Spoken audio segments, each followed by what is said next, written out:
Assalamualaikum warahmatullahi wabarakatuh. Kembali lagi bersama saya Kak Bayu di channel pembelajaran BMI. Kali ini saya akan membuat video khusus untuk Bapak Ibu guru dan kepala sekolah untuk membahas tentang fitur pengelolaan kinerja di platform Merdeka Mengajar. Sebetulnya ini sudah rilis sejak 19 Desember kalau tidak salah di webnya, di Instagramnya Ditjen PTK Kemdikbud, tapi saya tetap akan membahas tentang pengelolaan kinerja di platform Merdeka Mengajar.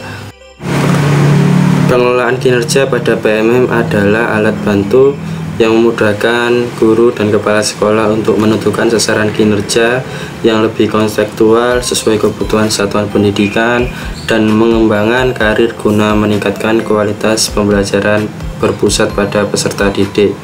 Fitur pengelolaan kinerja ini telah terintegrasi dengan layanan e-kinerja yang dikelola oleh Badan Kepegawaian Negara.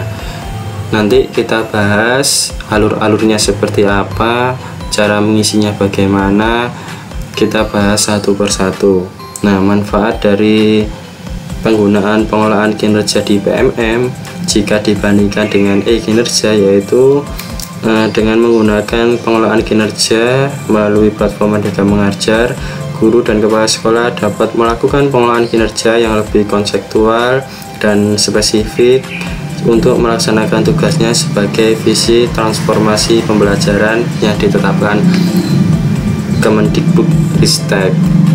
Nah, sebelum kita membahas lebih jauh, perlu Bapak Ibu ketahui ada beberapa hal yang harus saya sampaikan. Jadi bulan Januari ini ada pelaksanaan pengelolaan rencana ya.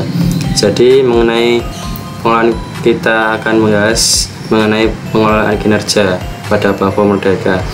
Nah, untuk mengaksesnya bisa melalui Android dan web.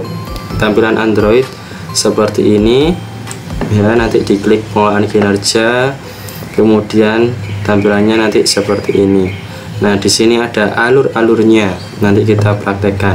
Manfaat pengelolaan kinerja yaitu memfasilitasi pegawai, guru dan kepala sekolah melakukan pengembangan kompetensi dan meningkatkan kinerja secara berkelanjutan, memberikan pengakuan dan penghargaan terhadap kontribusi pegawai, baik guru dan kepala sekolah terhadap meningkatan kualitas pembelajaran, memberikan penguatan dukungan terhadap meningkatkan karir pegawai, baik guru dan kepala sekolah berdasarkan kualitas kinerjanya. Nah, ini adalah yang sudah saya bilang tampilannya melalui aplikasi Android. Jika web nanti tampilannya seperti ini. Kemudian kita membahas tentang tahapan pengelolaan kinerja untuk guru. Nah, pengelolaan kinerja untuk guru ini ada 3 tahapan penting yang harus dilakukan oleh guru selama 6 bulan dan terjadi 2 kali dalam setahun. Yang pertama, merencanakan kinerja. Yang kedua, melaksanakan kinerja. Yang ketiga, penilaian kinerja. Perencanaan kinerjanya, ini pelaksanaan kinerjanya ya, dan ini penilaian. Nanti saya buat videonya agak terlalu panjang karena nanti sampai login terus mengisi perencanaan kinerja terlebih dahulu ya. Kemudian kita masuk di tentang indikator rapot pendidikan di pengelolaan kinerja. Guru memulai pengelolaan kinerja dengan menyusun merencanakan kinerja. Sebagai langkah awal pada tahap ini, guru melakukan pemilihan indikator praktik kinerja atau praktik pembelajaran yang relevan untuk menjadi fokus peningkatan kinerja.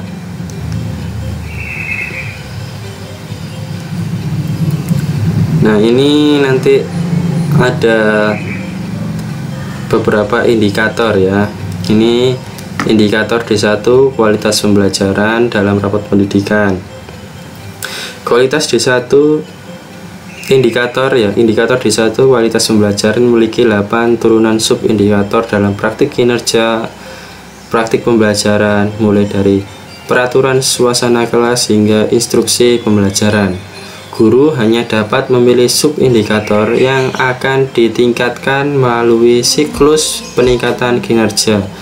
Pilihan indikator dapat diubah sesuai prioritas pendidikan nasional. Kemudian ada indikator D3, kepemimpinan pembelajaran, memiliki turunan sub-indikator dalam praktik kinerja atau praktik pembelajaran mulai dari memandu perencanaan pembelajaran hingga refleksi pengembangan kompetensi guru.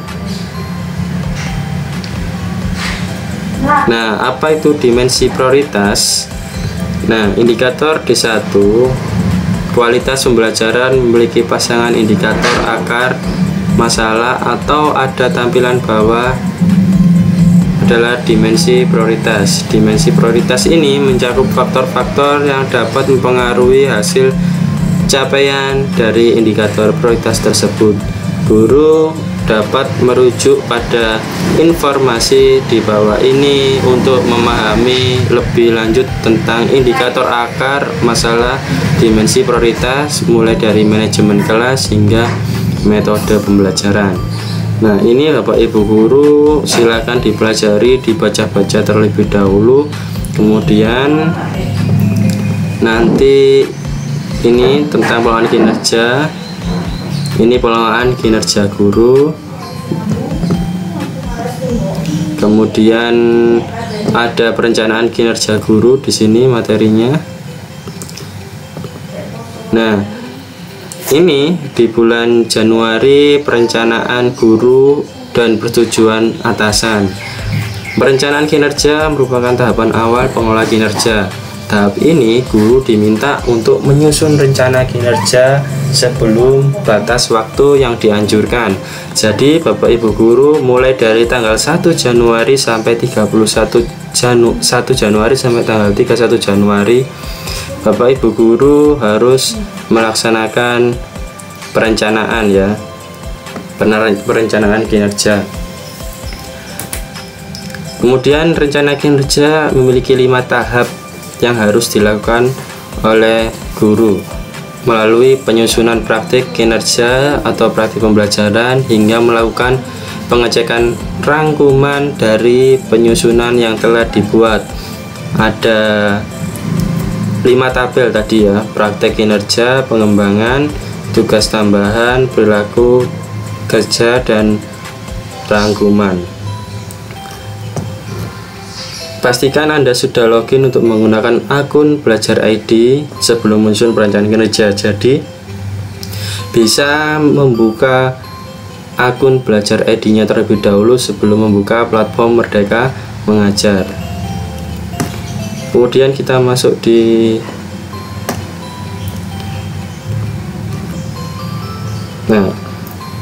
poin penting pengembangan. Ya, nanti ketika kita sudah masuk di praktik kinerja terus diklik dan dipilih, nanti masuk ke menu pengembangan kompetensi. Nah, perencanaan pengembangan kompetensi dianjurkan memiliki rentang poin minimum di antara 32 dan 128 dalam satu semester ya. Kemudian poin tersebut diperoleh dengan memilih rencana kinerja yang efektif dan berdampak bagi diri sendiri, komunitas pendidikan maupun satuan pendidikan. Panduan berikut dapat membantu Anda menghitung poin pada tahap kompetensi. Yang pertama ini ya, nanti kita lihat karena di rencana hasil kerja ini memiliki poin yang sangat berbeda. Nah, ini hasil rencana kinerja, catatan, bukti dukunya apa. Nah, nanti kita lihat di tabel yang sudah ketika login, ketika sudah membuka. Poin dihitung yang kedua ini ya, poin dihitung dengan memilih target kuantitas dan rencana hasil kerja yang sudah dipilih sebelumnya.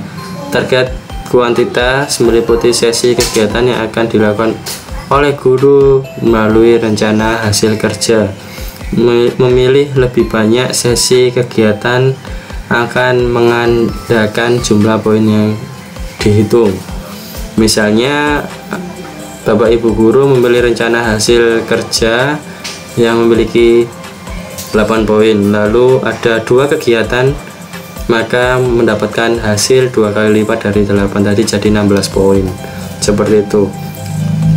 Jadinya rencana kinerja dulu, kemudian bukti dukunnya tadi sertifikat. Nah, target kuantitasnya 1 kegiatan atau 2 kegiatan. Kalau 1 ya 8, kalau 2 berarti 16. Kemudian poin dihitung dengan memilih lebih dari 1 rencana hasil kerja yang sesuai dengan minat dan pengembangan diri. Jadi nanti sebelum mengisi ini biasanya Bapak Kepala Sekolah merencanakan perencanaan ya hasil kerja. Nanti guru A siapa, guru B mengerjakan apa, seperti itu, seperti mengerjakan di SKP biasanya. Tapi ini pindah ke PMM karena langsung terintegrasi dengan kinerja BKN. Ini kita membahas tentang poin tadi ya. Sekarang tentang tugas tambahan. Tugas tambahan merupakan salah satu tahapan dalam menyusun sasaran kinerja pegawai atau SKP yang perencanaan kinerja guru. Ya. Tugas tambahan adalah tanggung jawab atau peran ekstra yang diberikan kepada Bapak Ibu guru berdasarkan surat keputusan atau surat tugas dari atasan dan jenjang satuan pendidikan di luar tugas utama mengajar. Nah, kalau ada tugas tambahan, contohnya seperti ini di tabel ketiga atau urutan ketiga, itu adalah tugas tambahan hanya untuk ini rencana hasil kerja hanya untuk SMP, SMA, SMK meningkatkan kinerja satuan pendidikan melalui melaksanakan tugas tambahan sebagai wakil kepala satuan pendidikan. Misalnya ini tugas tambahan, bukti dukungnya yaitu laporan. Nanti di sini ada laporan. Oke, nanti kita bahas di aplikasinya. Ini hanya sebelum kita masuk di aplikasinya harus kita pelajari terlebih dahulu secara bersama-sama. Nah, seperti ini. Untuk tugas tambahannya untuk semua jenjang kepala pustakaan, terus semua jenjang pembimbing khusus pada satuan yang menyelenggarakan pendidikan inklusif atau pendidikan terpadu, pembina ekstrakurikuler atau koordinator ekstrakurikuler, kemudian koordinator pengembangan keprofesian berkelanjutan. Semua jenjang ada koordinator penilaian kinerja guru, guru piket, terus penilai kinerja guru. Ini yang semua jenjang, bisa dari TK sampai SMA ya. Untuk yang SMP, SMA, SMK ini khusus tugas tambahnya. Oke, sudah masuk di tadi. Kemudian kita masuk di penyusunan kinerja jenjang TK sampai PAUD. Kalau khusus Bapak Ibu guru TK atau PAUD, kalau penyusunan rencana kinerja guru untuk jenjang SD sampai SMA ini dipilih sesuai dengan tingkatan Bapak Ibu guru mengajarnya di mana.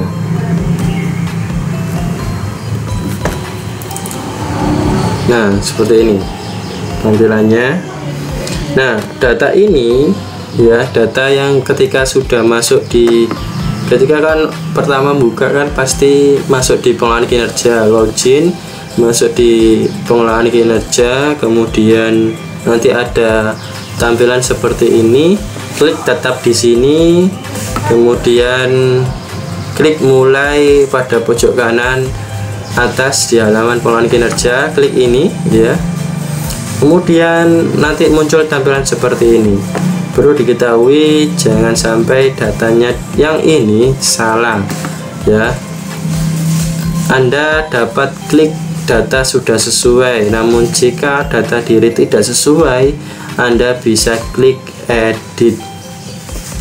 Dipahami untuk yang ini, jangan sampai kemudian hari sudah mengerjakan kemudian identitasnya salah sehingga nanti mempengaruhi nanti ke depannya. Jangan sampai data ini salah ya.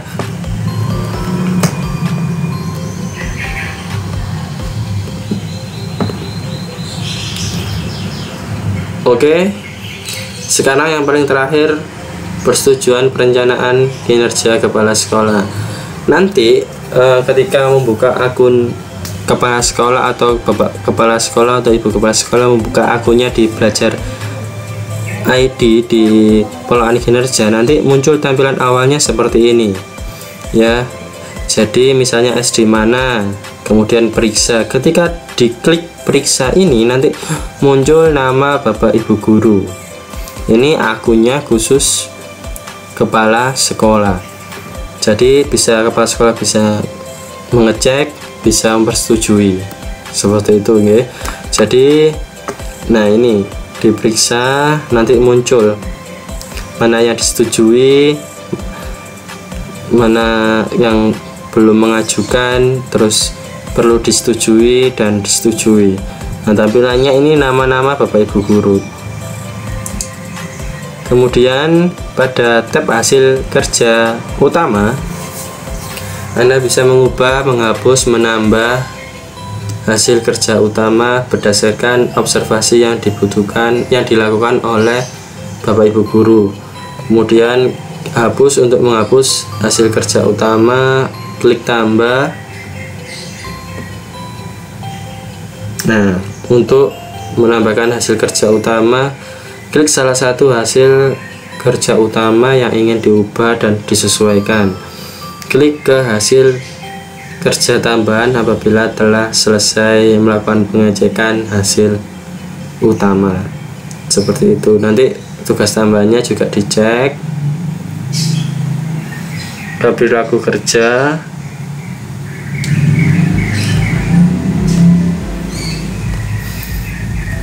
Kemudian nanti kalau sudah, simpan draft ya. Anda dapat berhenti sejenak ketika sedang melakukan proses pengecekan perencanaan kinerja dan akan kembali melakukan pengecekan di lain waktu. Jangan lupa klik simpan draft di kanan bawah setiap halaman persetujuan kinerja akan merencanakan yang sudah dicek tersimpan dalam sistem. Jadi kalau mau melanjutkan pekerjaannya lagi di kemudian hari, klik simpan draft terlebih dahulu. Nanti akan membuka halaman yang terakhir kali dilihat. Apabila semua rangkuman informasi dan perencanaan kerja telah diperiksa dan sesuai, maka bapak kepala sekolah atau ibu kepala sekolah menyetujui ya. Jika perencanaan kinerja telah selesai, selanjutnya akan muncul tampilan konfirmasi persetujuan dan perencanaan kinerja yang diajukan. Klik setuju jika perencanaan kinerja yang diajukan telah sesuai. Klik simpan jika berhenti sejenak dalam tahap persetujuan perencanaan kinerja. Seperti itu. Nah, kalau sudah disetujui akan muncul perencanaan kinerja, nama gurunya, kemudian berhasil disetujui. Seperti itu tahapan-tahapan dari awal hingga akhir untuk mengisi pengolahan kinerja. Saat ini kita akan mencoba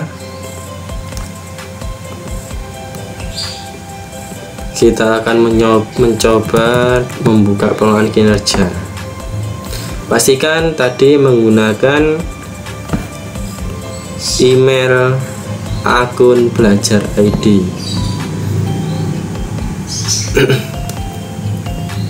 Oke, tadi tampilannya sama seperti di Android seperti ini. Kemudian klik pengelolaan kinerja. Nah, alurnya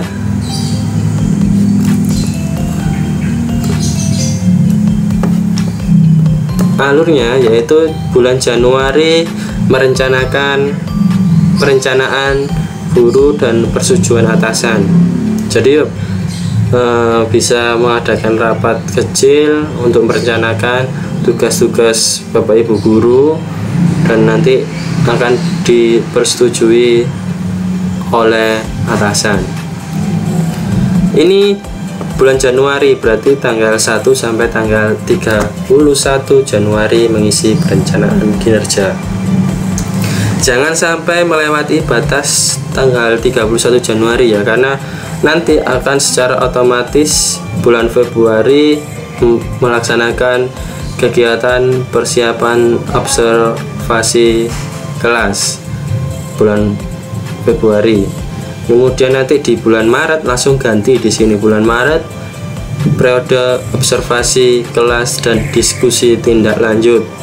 Kemudian bulan Maretnya habis, langsung April sampai Mei, waktunya 2 bulan pelaksanaan tindak lanjut guru dengan pemantauan atasan.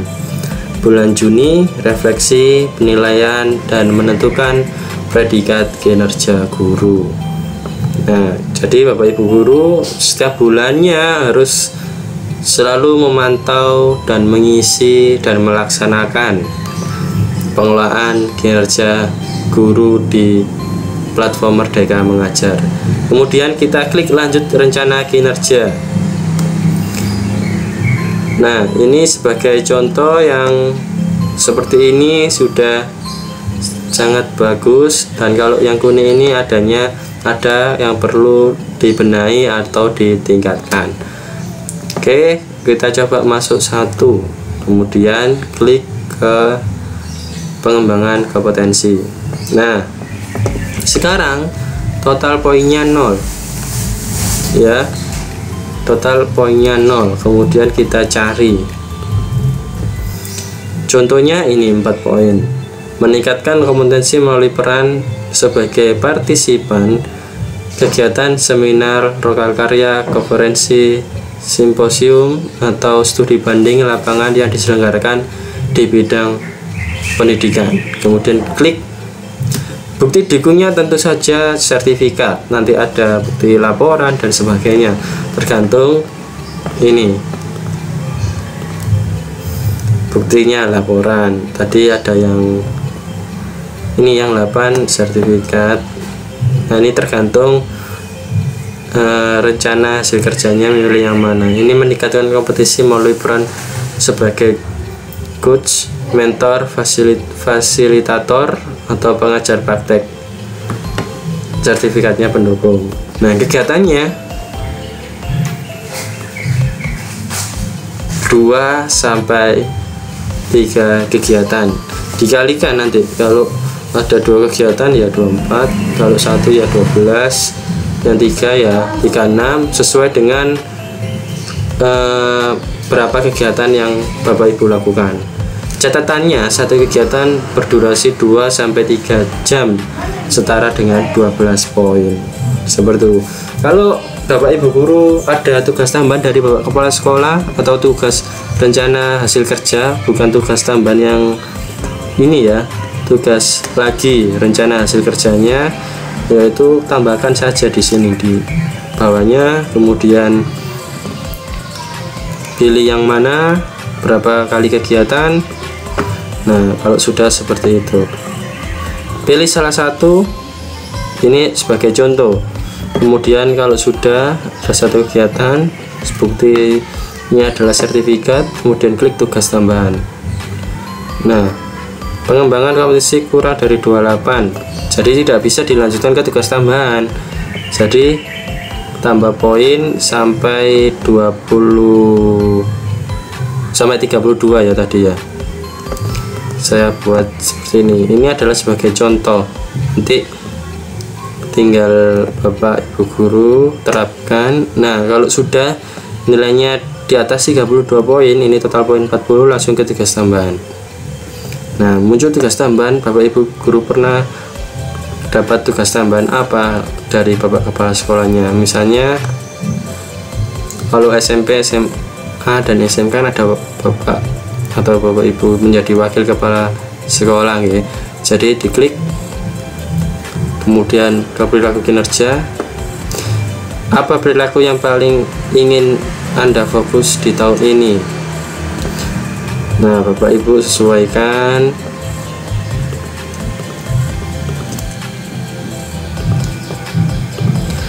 Nah, misalnya ini sebagai contoh ya, tapi jangan asal-asal seperti ini. Oke. Terus kalau sudah masuk di ini, semuanya diisi.